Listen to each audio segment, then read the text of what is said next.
नमस्कार दोस्तों, मेरा नाम प्रेम प्रकाश पांडे है। आज अपने चैनल HFMQ इंडिया पर क्वालिटी टॉपिक में लेकर आया हूँ कोर टूल ऑफ QMS। तो ये जो हमारा क्वालिटी मैनेजमेंट सिस्टम में कोर टूल है, आज हम उसके बारे में जानेंगे। तो चलिए, चैनल को सब्सक्राइब नहीं किया सब्सक्राइब कर लीजिए और देखते हैं कोर टूल के बारे में।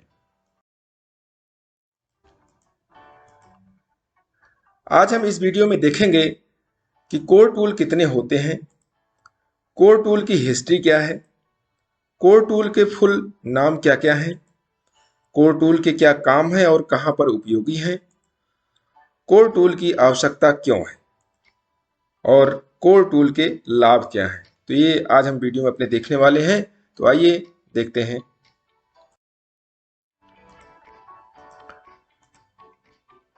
कोर टूल कितने होते हैं?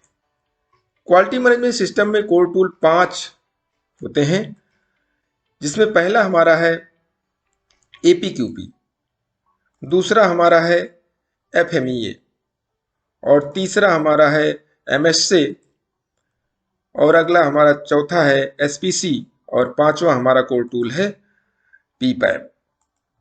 तो इस तरीके से हमारे जो ये 5 कोर टूल हैं। चलिए और आगे देखते हैं इसके बारे में। कोर टूल की हिस्ट्री क्या है? 5 कोर टूल्स को 1993 में AIAG automotive industry action group ने डेवलप किया था। AIAG की स्थापना लगभग 30 साल पहले नॉर्थ अमेरिका के 3 सबसे बड़े ऑटोमोटिव मैन्युफैक्चरर क्रिसलर, फोर्ड और जनरल मोटर्स ने की थी। AIAG ने डोमेस्टिक ऑटोमोटिव मैन्युफैक्चरर्स के साथ मिलकर कॉमन क्वालिटी के तरीके और उपकरण विकसित किए, जिन्हें 5 कोर टूल पर ऑफ क्वालिटी के रूप में जाना जाने लगा। यह उपकरण इतने उपयोगी साबित हुए कि इन्हें aerospace, defence, medical and pharmaceutical सहित अन्य मैन्युफैक्चरिंग क्षेत्रों द्वारा अपनाया जाने लगा। और आगे देखते हैं हिस्ट्री। कोर टूल की हिस्ट्री में आज के समय में ऑटोमोटिव इंडस्ट्री एक्शन ग्रुप द्वारा विकसित किए गए एक या अधिक कोर टूल की आवश्यकता ऑटोमोटिव मैन्युफैक्चरर और सप्लायर को भी होती है। ग्रुप के जिन कर्मचारियों ने कोर टूल प्रक्रिया में महारत हासिल की है, वे अपने ग्राहकों को इंश्योर करते हैं कि इंडस्ट्री के सबसे योग्य व्यक्ति उनकी ओर से काम कर रहे हैं और यह कि IATF 16949 और उचित क्वालिटी रेफरेंस मैनुअल की आवश्यकताओं को बिना किसी असफलता के पूरा किया जाएगा। तो ये हमारी हिस्ट्री है जो कि कोर टूल के बारे में हमने बताया। आगे देखते हैं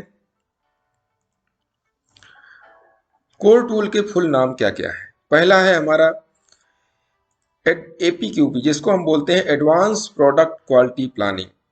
दूसरा हमारा है FMEA, failure mode and effect analysis. तीसरा हमारा है MSA, जिसका पूरा नाम है मेजरमेंट सिस्टम एनालिसिस। चौथा है हमारा SPC, स्टैटिकल प्रोसेस कंट्रोल। और पांचवा है हमारा PPAP, production part approval process. आइए आगे देखते हैं कोर टूल के क्या काम है और कहां पर उपयोगी है। एक एक करके हम देखते हैं कोर टूल के बारे में। पहला हमारा कोर टूल जो APQP है, एडवांस प्रोडक्ट क्वालिटी प्लानिंग। ये क्या करता है? यह एक फ्रेमवर्क होता है जिसमें नए प्रोडक्ट के डेवलपमेंट के लिए प्रोसेस या टेक्निक्स दी हुई होती है, जिससे हमें यह मदद मिलती है कि किसी भी नए प्रोडक्ट के डेवलपमेंट में किस प्रकार से काम कर सकते हैं। यह एक सिस्टमेटिक तरीका होता है किसी भी प्रोडक्ट को बनाने के लिए।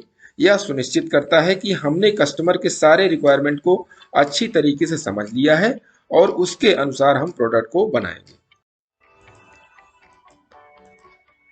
एडवांस प्रोडक्ट क्वालिटी प्लानिंग हमें एक स्ट्रक्चर प्रदान करता है कि जब हम कोई नया प्रोडक्ट बनाएं तब उसके लिए कैसे प्लानिंग करें, कैसे उसकी प्रॉब्लम्स को डिफाइन करें और कैसे एक्टिविटी को कंप्लीट करें ताकि कस्टमर की रिक्वायरमेंट के अनुसार ही प्रोडक्ट को बना सकें। तो ये हमारे एडवांस प्रोडक्ट क्वालिटी प्लानिंग का काम है। दूसरा देखते हैं हम FMEA, failure mode and effect analysis का क्या काम है। FMEA की मदद से हम प्रॉब्लम्स और फेल्योर को आइडेंटिफाई और एलिमिनेट करते हैं ताकि हमारी प्रोसेस में अनडिजायरेबल इवेंट ना हो और प्रोसेस ठीक से चलती रहे। FMEA एक प्रोएक्टिव फंक्शन है जिसमें हम पहले ही एनालिसिस कर लेते हैं कि हमारी प्रोसेस में क्या क्या प्रॉब्लम्स हैं या फेल्योर आ सकते हैं, उनका हमारी प्रोसेस पर क्या इफेक्ट पड़ेगा और उन डिफेक्ट के क्या क्या संभव कारण हो सकते हैं। तो ये फेल्योर मोड इफेक्ट एनालिसिस से हम पता कर लेते हैं। तीसरा हमारा कोर टूल है MSA, मेजरमेंट सिस्टम एनालिसिस, को ही हम MSA कहते हैं। जब हम किसी एप्लीकेशन में मेजरमेंट सिस्टम एनालिसिस को अप्लाई करते हैं तो यह इस बात को निर्धारित करता है कि रिजल्ट हमें कितने एक्यूरेट मिलेंगे। तो ये हमें MSA बताता है। MSA में पीपल, इक्विपमेंट, मटेरियल, मेथड और इन्वायरमेंटल का कॉम्बिनेशन होता है। मतलब कि MSA में इन सभी का स्टैंडर्ड होना बहुत जरूरी है, तभी एक standard management system analysis establish हो पाएगा। तो ये बारे में था। आइए आगे देखते हैं हम। चौथा हमारा है SPC, स्टैटिकल प्रोसेस कंट्रोल।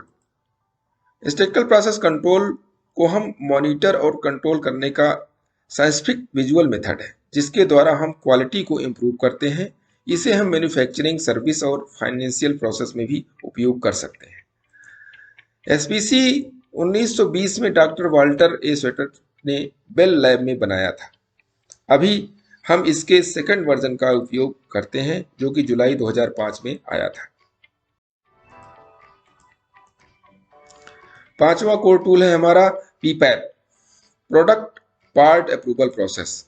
जब कोई भी कस्टमर किसी सप्लायर को कुछ नया पार्ट बनाने के लिए कहते हैं तो कस्टमर सप्लायर से रिक्वेस्ट करते हैं कि आप परफॉर्म करके दिखाइए कि आप कैसे बनाएंगे, और कुछ डॉक्यूमेंट भी सबमिट करने के लिए कहता है।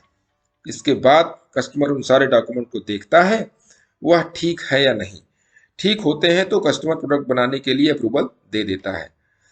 तो इस तरीके से जब सप्लायर को कस्टमर से अप्रूवल मिल जाता है तो वह पार्ट का मास प्रोडक्शन स्टार्ट कर देता है।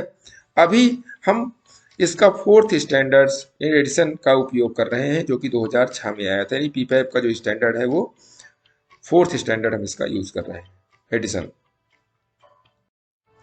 आगे देखते हैं हम कि इसकी आवश्यकता क्यों है। सुधार के नए तरीके खोजने के लिए, डॉक्यूमेंट्स की चेकिंग और प्लानिंग करने के लिए, क्वालिटी में सुधार करने के लिए, प्रॉब्लम्स ना हो इसलिए पहले से सुधार करने के लिए, कंटिन्यूअल इम्प्रूवमेंट के लिए, साइकिल टाइम को कम करने के लिए, सप्लायर या कस्टमर के साथ बेटर कम्युनिकेशन के लिए, डू राइट फर्स्ट टाइम, बिना गलती के पहली बार में ही सही करें, इसके लिए इसकी आवश्यकता है। और इसमें क्या है कि फेलोर में होने वाले डिफेक्ट को कम करने के लिए, यह बताने के लिए कि सप्लायर कस्टमर की सारी रिक्वायरमेंट्स को पूरा करेगा, इसलिए इसकी आवश्यकता है। सप्लायर प्रोडक्शन के लिए तैयार है और एक क्वालिटी प्रोडक्ट कस्टमर को डिलीवर करेगा, इसलिए इसकी आवश्यकता है। यह एक एविडेंस भी तैयार करता है कि कस्टमर की जो भी इंजीनियरिंग डिजाइन है उसकी रिक्वायरमेंट्स या स्पेसिफिकेशन को सप्लायर ने अच्छे से समझ लिया है और वह उन्हें पूरा कर सकता है। तो ये हमारे कोर टूल की आवश्यकता थी, और इसके अब लाभ क्या है उसके बारे में हम देख लेते हैं। 5 कोर टूल में से कस्टमर और सप्लायर के बीच कम्युनिकेशन अच्छा होता है। इसके लाभ हैं, जो चीजें जरूरी नहीं होती उन्हें हम पहले ही हटा देते हैं। इसमें प्रोडक्ट की क्वालिटी में सुधार आता है और प्रोडक्ट की लाइफ भी बढ़ती है। इससे कस्टमर को ज्यादा सेटिस्फेक्शन मिलता है। प्रिवेंटिव एक्शंस लेने से आसानी हो जाती है। 5 कोर टूल्स के द्वारा प्रोसेस और प्रोडक्ट के बारे में ज्यादा जानकारी मिलती है, जिसका उपयोग हम बहुत सी जगह पर कर सकते हैं। और आगे देखते हैं इसके लाभ क्या हैं। इससे प्रोसेस की क्वालिटी, रिलायबिलिटी और सेफ्टी बढ़ाती है। इससे प्रोसेस के कॉस्ट और डेवलपमेंट टाइम में कमी होती है। इसमें हम रिस्क रिडक्शन एक्टिविटी को ट्रैक कर सकते हैं कोर टूल के जरिए। यह क्रिटिकल टू क्वालिटी कैरेक्टरिस्टिक्स को आइडेंटिफाई करने में मदद करता है। यह हिस्टोरिकल रिकॉर्ड बनाने में मदद करता है। कस्टमर की सेटिस्फेक्शन एंड सेफ्टी को बढ़ाता है। पूरे चेन में एक कॉमन अप्रोच चलाती है। तो आज हमने कोर टूल के बारे में जाना, जो हमारे 5 कोर टूल्स हैं क्यूएमएस के, क्वालिटी मैनेजमेंट सिस्टम के। आप इस जानकारी को अपने ऑर्गेनाइजेशन में इम्प्लीमेंट कीजिए और सीखिए, और नए टॉपिक तक के लिए छोटों से मिले प्यार, बड़ों से मिले आशीर्वाद और भगवान के सहारे के साथ यही कहूँगा, काम तो सभी करते हैं पर काम करो कुछ ऐसा कि उदाहरण बन जाए। यह टॉपिक आपको कैसा लगा, लाइक कीजिए, कमेंट्स में कुछ है कमेंट्स डालिए, और अपने इष्ट मित्रों में इसको शेयर कीजिए, और चैनल को अभी तक सब्सक्राइब नहीं किया सब्सक्राइब कर लीजिए, और नए नए टॉपिक्स को पाने के लिए प्रेस